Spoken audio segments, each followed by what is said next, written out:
पहला कुरंथियों बाब 12। ऐ भाइयों, मैं नहीं चाहता कि तुम रूहानी नेमतों के बारे में बेखबर रहो। तुम जानते हो कि जब तुम गैर कौम थे तो गूंगे बुतों के पीछे जिस तरह कोई तुमको ले जाता था उसी तरह जाते थे। बस मैं तुम्हें जिताता हूँ कि जो कोई खुदा की रूह की हिदायत से बोलता है वो नहीं कहता कि यीशु मलाउन है, और ना कोई रूहुल कुदुस के बगैर कह सकता है कि यीशु खुदावंद है।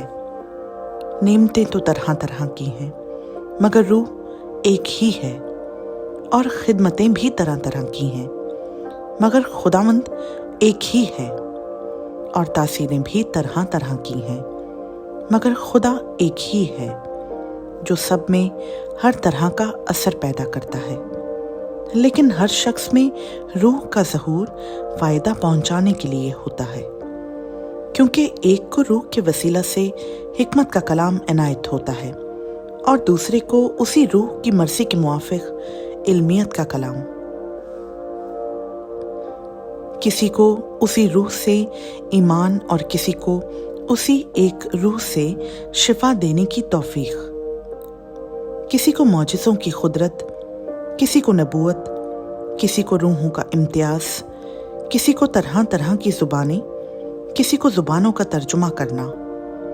लेकिन ये सब तासीरें वही एक रूह करता है और जिसको जो चाहता है बांटता है। क्योंकि जिस तरह बदन एक है और उसके अज़ा बहुत से हैं, और बदन के सब अज़ा गो बहुत से हैं, मगर बाहम मिलकर एक ही बदन है, उसी तरह मसीह भी है।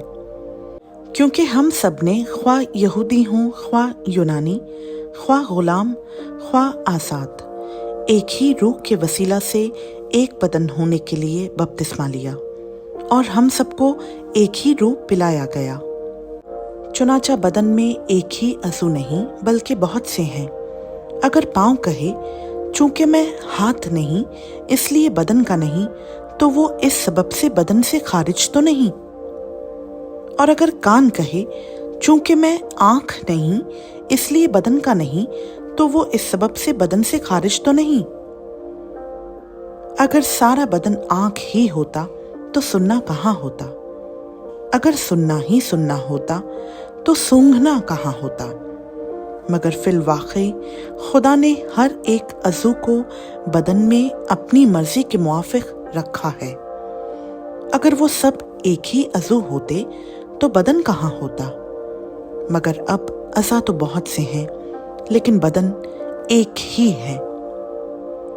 बस आँख हाथ से नहीं कह सकती कि मैं तेरी मोहताज नहीं, और ना सर पाँव से कह सकता है कि मैं तुम्हारा मोहताज नहीं, बल्कि बदन के वो अज़ा जो औरों से कमज़ोर मालूम होते हैं बहुत ही ज़रूरी हैं, और बदन के वो अज़ा जिन्हें हम औरों की निस्बत ज़लील जानते हैं उन्हीं को ज़्यादा इज़्ज़त देते हैं, और हमारे नाज़ेबा अज़ा बहुत ज़ेबा हो जाते हैं।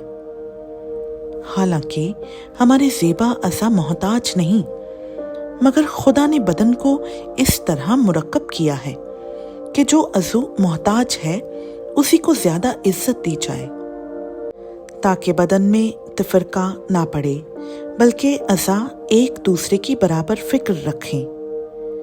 बस अगर एक अज़ू दुख पाता है तो सब अज़ा उसके साथ दुख पाते हैं, और अगर एक अज़ू इज़्ज़त पाता है तो सब अज़ा उसके साथ खुश होते हैं। इसी तरह तुम मिलकर मसीह का बदन हो और फर्दन फर्दन अज़ा हो।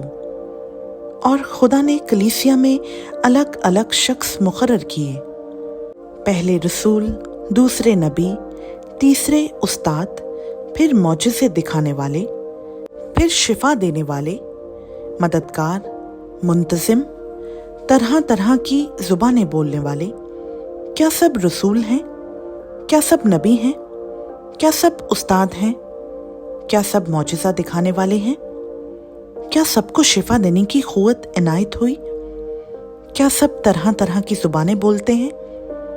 क्या सब तर्जुमा करते हैं? तुम बड़ी से बड़ी नेमतों की आरज़ू रखो। لیکن اور بھی سب سے عمدہ طریقہ میں تمہیں بتاتا ہوں۔ خداوند کا پاک کلام کا پڑھا، سنا، سمجھا اور قبول کیا جانا ہم سبوں کے لیے باعث برکت ہو۔ آمین۔